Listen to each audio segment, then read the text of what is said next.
Y bien, hemos invitado para analizar el discurso del presidente Ollanta Humala, el discurso por 28 de julio, a 13 distinguidos representantes de distintos sectores. Estamos con Pablo Bustamante, que es director de la Ampadia, un portal de análisis y de opinión muy importante.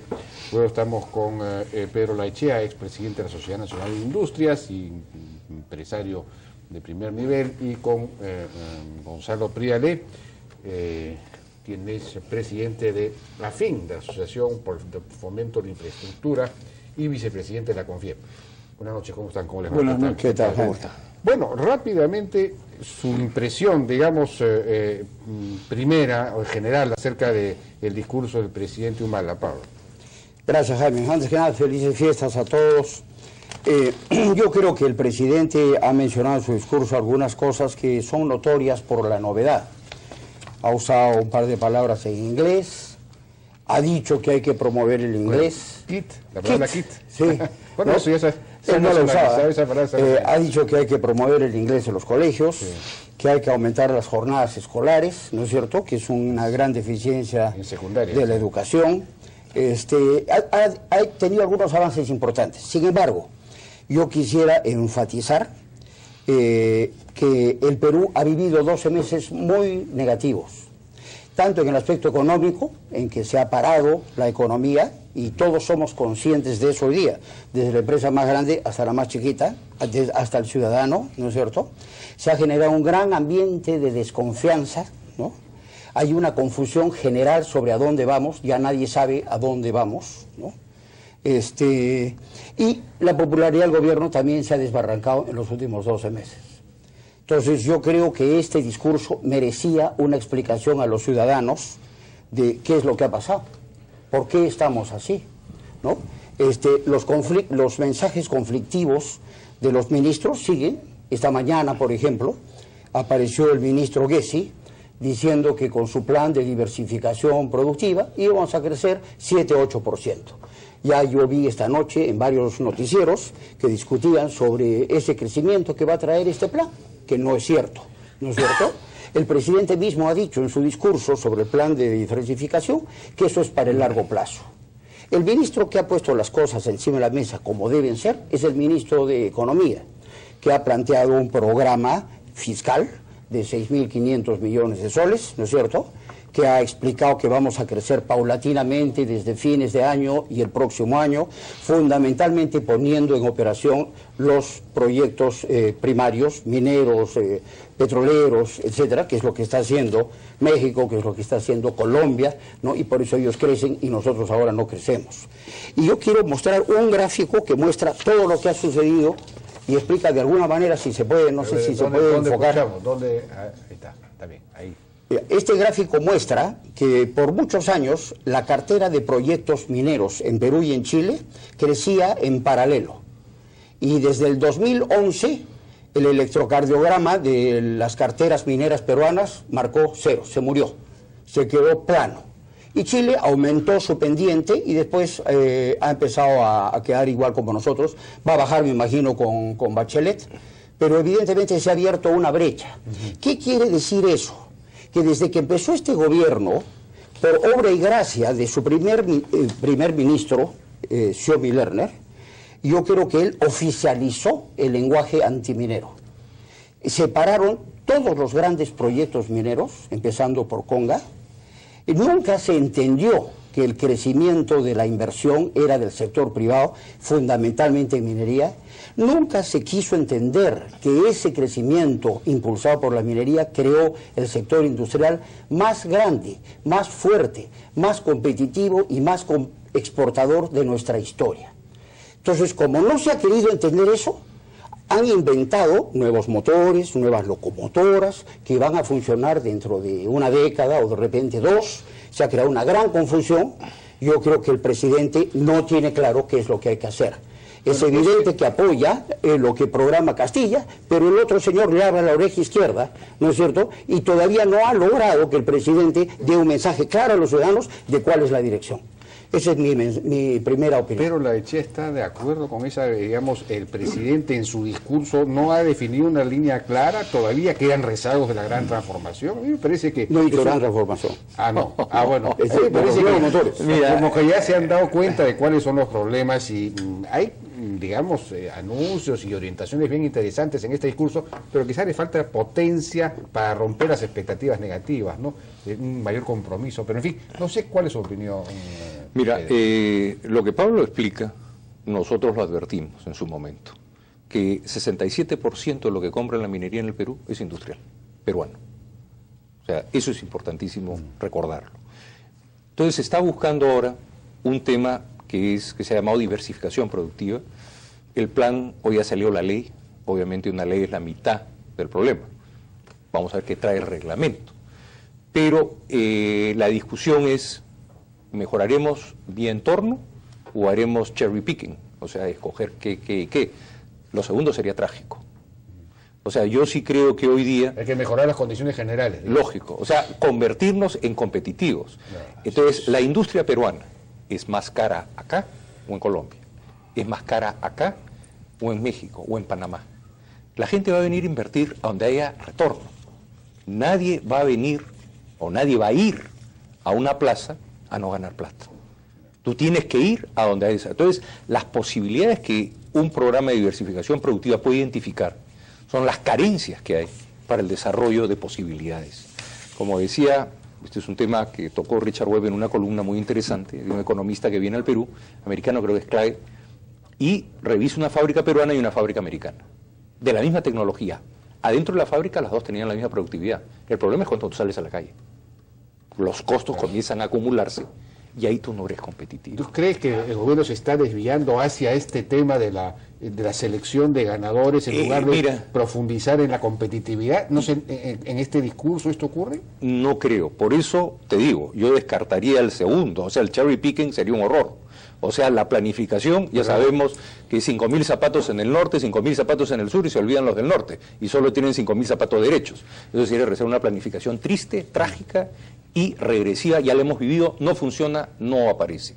Pero generar un entorno en el cual la competitividad se dé, no podemos, por ejemplo, seguir siendo el país que tiene 59% de costos laborales y no laborales y el más caro de Latinoamérica. No se ha dicho nada en relación a la reforma laboral. No, pero esos temas puede verse en lo que puede hacer el entorno de trabajo. Por ejemplo, ahora Colombia, tú abres una fábrica, el primer año tú pagas 10% del impuesto a la renta, segundo año 20% del impuesto a la renta, el tercer año 30, 40, 50 y después pasas a pagar. Entonces te dejan crecer, capitalizarte. Uno de los temas que esta diversificación productiva va a tener que mirar es transversal. Nosotros esperamos que lo que lidere el ministro Gessi, en todo caso, sea la coordinación para ver... Pero eso debería ser igual no solo para las industrias, sino para todos, esa medida. Yo creo que sería interesante que el red tape muera. Entonces, lamentablemente, muchos de los proyectos industriales, tú puedes generar un tema, me dice, yo no te puedo hablar de eso porque es el Ministerio del Ambiente, yo no te puedo hablar de esto porque esto pertenece al MEF, yo no te puedo hablar de esto porque esto pertenece a Salud. Entonces, si no puedes hablar de los demás ministerios, ¿de qué puedes hablar? Gonzalo Priales, ¿cuál es su apreciación acerca de... ¿Está de acuerdo con estas visiones? Sí, claro, parcialmente. Bueno, no se trata de estar de acuerdo, sino en el tema del mensaje. Sí. Lo que sucede siempre con los mensajes de fiestas patrias es que hay críticas, faltó esto, no dijo aquello. La verdad es que este mensaje no ha tenido ningún tipo de anuncio, digamos, ajeno a una política orientada a salir de la pobreza con inversión y en lo que estamos embarcados. Pero por otra parte, el presidente al comenzar su mensaje dijo que tenemos que crecer para seguir generando inversión y empleo. Y a continuación habló de inversiones en salud, educación y seguridad. Eso está muy bien, pero el problema es cómo lograr el resultado, ¿no? Porque el país está llenándose de normas que después se quedan en el papel o los reglamentos no acompañan la norma. Dicho sea de paso, sería muy importante que mediante el diálogo público-privado los reglamentos de las normas se hagan en trato armonioso, digamos, Total, estamos en el país y sufrimos todas las consecuencias. Esto que está ocurriendo ahora, la desaceleración, es un bache, como dicen. Claro, puede serlo, pero depende de todos nosotros. Colombia, por ejemplo, está adquiriendo un ritmo de crecimiento muy importante. Han hecho una serie de ajustes y reformas y las están poniendo en marcha. Están como estuvimos nosotros hace unos años cuando crecíamos a esos ritmos. La industria de construcción en Colombia ha crecido como 17%. Aquí también creció a ese ritmo, pero lo hemos perdido. ¿Cómo recuperarlo? Ese es el problema. Y para eso, cosas de fondo, ¿no? El plan de diversificación industrial me parece muy interesante, pero en cierta forma es como poner la carreta delante de los caballos. Porque claro, eso es de largo plazo, no es algo que va a ocurrir pasado mañana, toma un tiempo, y hay que construir las bases sólidas. Una reforma laboral, de eso todavía no se ha entrado en detalles, pero es necesario hacerlo. No se ha mencionado siquiera. Un programa de APPs de 5 años por lo menos para construir el mediano plazo, porque piensen ustedes, si construir una obra toma 5 años, y no las iniciamos, se quedan adjudicadas y no comienzan, entonces no va a haber mediano plazo, porque de hecho si una obra termina en 5 años y ese es el mediano plazo, tenemos que empezar a construirla hoy o ayer, y si no hay mediano plazo no va a haber futuro, no va a haber largo plazo tampoco, así que ese es el reto. Y en ese sentido hay que continuar haciendo esfuerzos para destrabar las inversiones, y creo que la recuperación de la confianza empresarial se va a dar cuando veamos hechos, resultados. Por ejemplo, recuerdo hace años había grandes críticas a proyectos como el aeropuerto Jorge Chávez, la concesión del puerto del Muelle Norte en el Callao, tremendas reacciones en contra, y ahora que funcionan, todo el mundo está de acuerdo. San Agustín, ver para creer, la cosa funciona, todo el mundo lo ve completamente de acuerdo. Hay un consenso adquirido en el país porque se ven los resultados.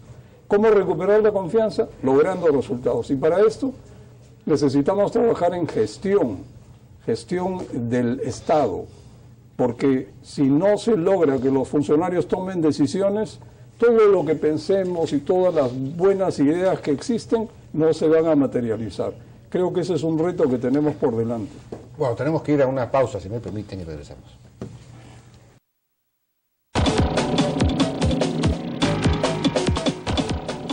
Bueno, seguimos conversando entonces con nuestros distinguidos invitados. El presidente ha hecho algunos anuncios interesantes y novedosos, como ese 0.5% del PBI en educación de crecimiento, es una decisión política histórica, digamos, que si tiene continuidad efectivamente nos va a llevar a cambiar, digamos, de manera estructural la importancia de la educación en el Perú. Y esto está consagrado en el presupuesto del próximo año. Hay una serie de medidas interesantes en educación, en salud. Ha anunciado, por ejemplo, la privatización parcial de todas las empresas eléctricas del país. ¿Quién va a invertir 20% en una empresa eléctrica manejada por el Estado? ¿No hay? No. Pero eso va a la bolsa, va a la bolsa. Sí, pues, pero sí, peor, pues. El único quórum que tienes con 20% es pedir dividendos. O sea, el quórum de 20% solo te sirve para pedir dividendos. O sea que no habría inversión en eso. Yo creo que eso saludó a la bandera. Yo creo que hay una gran... Mira, hay que reconocer algunas cosas, tú has dicho en educación. Por ejemplo, la evaluación de directores que ha mencionado el ministro, muy bien. Los colegios de alto rendimiento, muy bien. No ha mencionado nada de evaluación de profesores. Ya, ahora estamos evaluando directores. Nos olvidamos del otro tema. Creo que ese es un problema complicado. En salud, que se van a mejorar hospitales y qué sé yo, pero van a ser farmacias públicas. O sea, se van a hacer una nueva empresa pública que se va a llamar Farmacis. No. Lo que he dicho es que no. Es lo que yo entendí. Los asegurados, los que están en el SIS, es al revés. Van a poder comprar los medicamentos en las farmacias privadas. Y así ya no solamente en los hospitales. Textualmente el presidente dijo farmacias públicas y además Farmacis. No, es un programa público. Ok, entonces puedo estar equivocado. Otra cosa. En salud hay una carencia terrible y es que estamos sufriendo de pulmonía resistente. No se ha tocado el tema el Estado, los peruanos, los ciudadanos, no conocemos un plan de acción del Ministerio de Salud para ese tema que me parece vital, de la primera prioridad en salud. Se está agravando día a día, año a año, la pulmonía resistente en el Perú, en Lima, ¿no? Esto me parece fundamental. Sobre el 0.5, eso está muy bien, pero no reconoce el ministro que ya invertimos 6% del PBI en educación. No, esto se refiere a la educación pública. Pero la educación privada invierte 3 y pico % en el capital privado. Y en verdad el presidente de alguna manera no ha mencionado al sector privado.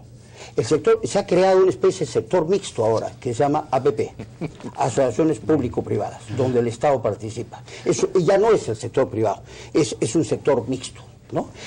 Casi no ha hablado de inversión privada. No se comunica a los ciudadanos la importancia del sector privado, que da el 90% del empleo, el 90% de los recursos fiscales, el 80% de la inversión.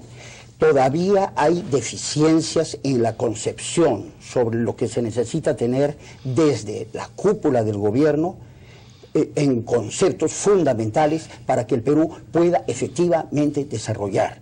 Si con claridad no hacemos lo que hace India hoy día con su nuevo primer ministro, eliminar el red tape, los trámites y hacer alfombras rojas para los inversionistas, lo que está haciendo Colombia en desregulación, en promoción de minería y petróleo. Si no hacemos eso nosotros en el Perú, vamos a terminar este gobierno arrastrándonos con un crecimiento mediocre y vamos a arrepentirnos cuando sea muy tarde. Ya están empezando las explotaciones de yacimientos mineros debajo de los lechos marinos con leyes de 8% de cobre, ¿no? Entonces, si nosotros no nos apuramos, esa riqueza que alguien quiere guardar no va a ser riqueza efectiva nunca. Bueno, aquí digamos, las APP, una manera de ver las APPs es como verlas como un sector mixto, digamos, y no darle importancia al sector privado, pero aquí de lo que se está hablando es de introducir el sector privado en el sector público. Eso está muy bien, pero esa es la idea. Por ejemplo, se han mencionado 2 hospitales que van a ser APPs por primera vez. Ya están funcionando. Ya están funcionando, sí. ¿No es cierto? Y quieren meter obra por impuestos y APPs en educación y salud. Muy bien. Me parece extraordinario. Es magnífico, entonces, siempre y cuando apoyes al sector privado per se. Hablando de educación, que es tan importante el sector, creo, más clave para salir de la pobreza y lograr que todos los peruanos se pongan en camino, es que se pueden hacer APPs, se está trabajando intensamente en eso y se necesita una base de hacer prototipos de escuelas, de manera que las escuelas de la costa, de la sierra y de la selva, en cada caso sean iguales, de modo que se pueda pasar por el famoso SNIP, el prototipo, y luego aprobar paquetes de escuelas en inversiones en APPs que hacen, creo, paquetes de 50 millones de soles. Creo que tiene muy técnico, pues, Gonzalo, pero no es que sea un tema técnico, es que es la forma de hacer las cosas. Lo que pasa es que en el Perú nos quedamos en las alturas. Y a ver, hablemos del detalle, ¿cómo hacerlo? Una cosa concreta, por ejemplo, que no se habló de infraestructura, que ya tenemos 19.000 millones de dólares adjudicados, que no comienzan según a fin todavía a ejecutarse por los problemas que hay, pero, por ejemplo, en la carretera central, que es un problema serísimo, no se tocó. No, claro. Y eso es una APP ya adjudicada hace 4 años que no funciona y nadie sabe por qué. Y nada sobre desarrollo ferroviario, que podría ser la gran alternativa o la mejora para eso. Y eso está, eso sí, en el plan de la gran transformación, un gran desarrollo ferroviario, pero no lo ha tocado. Digamos, hay un serio déficit. Pero ahí tienes un caso en el tema de ferrocarriles. Hemos tenido tanto tiempo sin desarrollar ferrocarriles que no hay capacidad instalada en el Estado. No hay ferrocarriles. Jaime, hay un tema que es realmente absurdo, ¿no? Cuando tú vas a Huancayo, nosotros hemos tenido ahora la Semana de la Industria, he estado en Huancayo, he estado por otras razones en Huancavelica, voy a ir a Purímac, y lo que cuesta sacar un producto de la sierra es un horror. Lo que cuesta sacar un producto de Huánuco. En camión no vas a mejorar la figura. Camión es energía, es petróleo. Camión tiene máximo 10 toneladas, dependiendo de la carretera. Entonces, el Perú está obligado por su orografía a ir a ferroviario, que es gran volumen y bajo costo.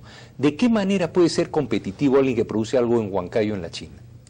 No lo va a hacer nunca. Porque entonces lo que tú tienes es, son detalles que el peruano no los tiene. Por ejemplo, el otro día, tú lo ves, los periodistas decían, se cerró la carretera, no se puede pasar el paso de Anticona, hay hielo negro. Oye, en cualquier país del mundo hay sal al costado. Sí, pues, hay barriles de sal, echa sal y se acabó la cosa. Y mientras que los periodistas lloraban, atrás pasaba el tren. Allá pasaba el tren que podía cargar todos los camiones que estaban ahí. O sea, no está en el subconsciente, en la educación nuestra, que la orografía peruana, si uno va a Suiza, nadie te habla de carretera, todo el mundo te habla del sistema ferroviario. En Austria lo mismo. Entonces, cuando tú tienes una orografía como la nuestra, insistir en carretera, alguien puede ser muy insistente. Claro, descentralizar la industria y no tener manera de mover el producto o tener costos altísimos por falta de equipamiento, es el problema. Entonces, así como hay un plan de diversificación industrial, necesitamos acompañarlo con un programa de APPs de 5 años como lo tienen Colombia, Chile y México, nuestros socios en la Alianza del Pacífico. Pero mira la falta de concepto sobre lo que es el norte del desarrollo peruano. Perú empezó sus contactos con la OECD antes que México, Chile y Colombia. Chile y Colombia ya son miembros de la OECD. Colombia está en proceso de postulación. El presidente al final de su discurso ha dicho que va a llevar lo de la OECD al acuerdo nacional. En el acuerdo nacional se tiene que tomar la decisión por consenso absoluto. Basta que Monseñor Bambarén no le guste la OECD para que adiós postulación a la OECD. Eso es falta de visión y de decisión política.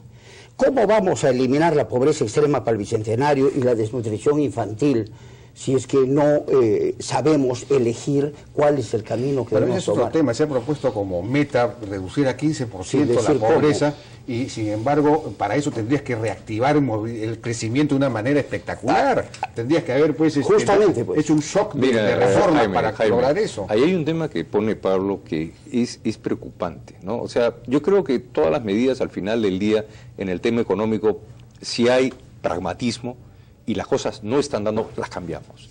Pero acá hay un nudo que es importante, el tema político. Ajá. Te lo digo desde el punto de vista de un empresario. O sea, ¿qué es lo que más incertidumbre te puede generar el entorno político? Se viene una elección de presidentes regionales. ¿Qué va a salir? ¿Quién lo sabe? O sea, no hay la responsabilidad de un partido nacional. No hay la formación de un partido nacional. Entonces, ¿qué vemos? Que las presidencias regionales son grupos de amigos que súbitamente toman el poder, posiblemente sin ninguna capacidad, y hasta que entienden de qué se trata o qué es, tienen la posibilidad de parar. O sea, la improvisación, mira tú lo que ha pasado en Cajamarca, es improvisación. Lo que ha pasado en ciertos distritos del Cusco. Cajamarca no hay ninguna improvisación, es un designio político clarísimo. Pero está bien, pues. Parar la inversión pero minera. Está bien, pero el problema que tú tienes ahí es que no hay una lógica política nacional. Tú ves la lista de las elecciones. Cuando se han presentado las elecciones, hay una pequeña lista de 10 que dice invitados, o no. O sea, es un coctelito. Yo acá tengo los del partido y mis invitados. O sea, es una aberración. Y los invitados que tienen billeteras. Claro, entonces el problema tiene... Él ha pedido una reforma política. Pero acá habrán las ganas de hacerla de verdad. O sea, distrito uninominal. Claro. Que tiene partidos nacionales. Cuando tú tienes distrito uninominal pasa lo que pasa en Inglaterra, en Estados Unidos, en Alemania, termina habiendo 2, 3 partidos máximo, no pueden haber más. Yo espero que el triunvirato con el que va a gobernar ahora lo ayude pues a terminar de definir el camino, ¿no? ¿Cuál triunvirato? Nadine al costado de él en Palacio, en la PCM, Ana Jara, y en el Congreso está Arequipeña, que espero que traiga pues la fuerza telúrica del sur. Pero ese tema de incertidumbre política, Jaime, no es pequeña cosa. Es, yo creo, uno de los temas que hace que los inversionistas digan, bueno, espero el próximo round. Bueno, ha debido presentar los proyectos de ley relativos a la reforma de la descentralización, porque habló de la reforma de la descentralización, no podemos seguir donde el gobierno central tiene que recuperar capacidad de control y sanción. Y yo creo que hoy Jaime, la ciudadanía... Los distritos uninominales, como tú dices, para regenerar... Que no lo ha tocado. Que no lo ha tocado para regenerar un sistema de partidos. En fin, no, y además hoy día la coyuntura es importante para hacer un replanteo. El fracaso y el abuso que ha habido en las regiones es de horror. Hay un abuso contra todos los peruanos. ¿Qué hay de los defensores del consumidor? ¿No somos todos los peruanos consumidores y pagamos nuestros impuestos? Ese es justamente el punto. O sea, ¿qué ha pasado los acá? peruanos no tenemos que esperar que el presidente nos diga lo que va a pasar en el Perú. ¿Dónde está? Los ciudadanos somos los que debemos construir, ¿no? Diseñar, imaginar, tener una visión del Perú que queremos, organizarnos y decirle a los gobernantes que administren lo que los ciudadanos diseñan. ¿Tú sabes lo que es? ¿Tú sabes la sensación que tienes? Que la plata que se han, como dicen los muchachos, pelado en el Cusco o en Tumbes o en Cajamarca, es plata de los cajamarquinos, de los tumbesinos o los cuqueños. No, es plata de todos nosotros, que han hecho lo que han querido, lo que les ha dado la gana. Pero no hacemos nuestra ¿Y qué hay de los defensores del consumidor que están en el Congreso? ¿Qué han hecho? Nada. Absolutamente nada. Ahora, se le endilgan al presidente. Acá hay una decisión de responsabilidad del Congreso. El Congreso es el llamado a reflexionar. Todo el mundo está asqueado a nivel nacional lo que han hecho con dineros de todos nosotros, de la señora que nos está viendo, de los barquilleros, de todo el mundo. Han hecho horrores. ¿Y todo el mundo? Bien, no, la plata de los cuqueños. ¿Pero qué hacemos a nivel empresarial? El presidente hace pocos días en Berlín ha dicho que nuestra minería se porta mal con el ambiente, que ya no queremos más minería que mete a peones a los túneles, usó otra palabra, a los socavones, y que no les reconozcan sus beneficios laborales. Eso es falso. Eso no es la minería que tenemos hoy día en el Perú. Yo no soy minero, por si acaso, pero la Sociedad Nacional de Minería, Petróleo y Energía no ha abierto la boca.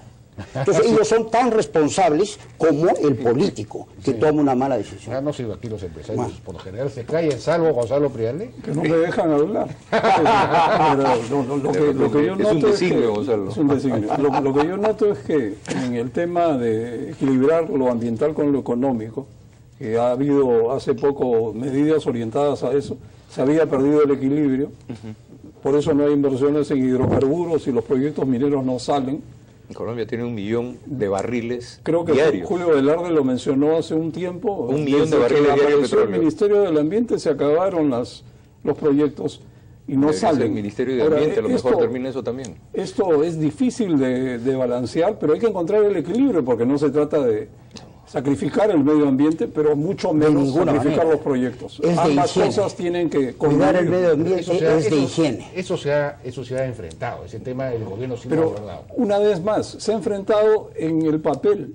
Veamos cómo transcurre, cómo aterriza. Lo que pasa, Jaime, es que las cosas son vida real, no normas que, bueno, pues, qué bonito, bien intencionadas. Por eso, acá se necesita gestión.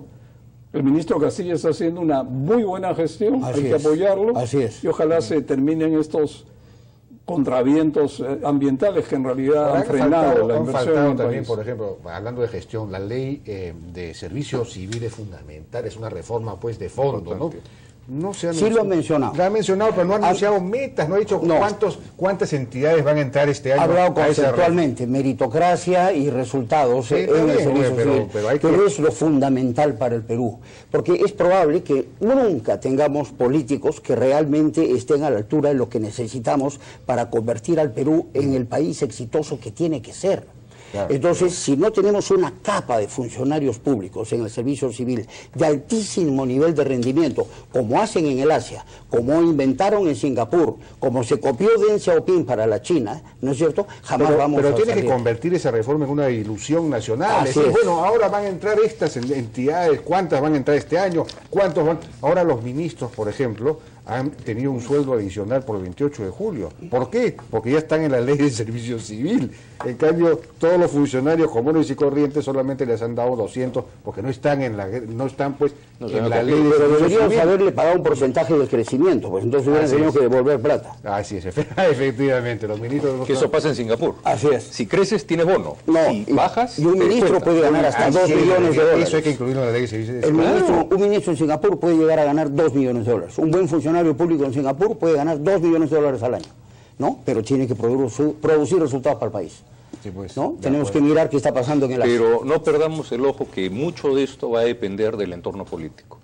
Y si los políticos nuestros no crecen al momento, mucho de este programa va a ser determinado, porque haya facilidad que los políticos entiendan que tienen que acompañar las medidas que hoy estamos comentando. Pero también que los empresarios ingresen de alguna manera a la política. También.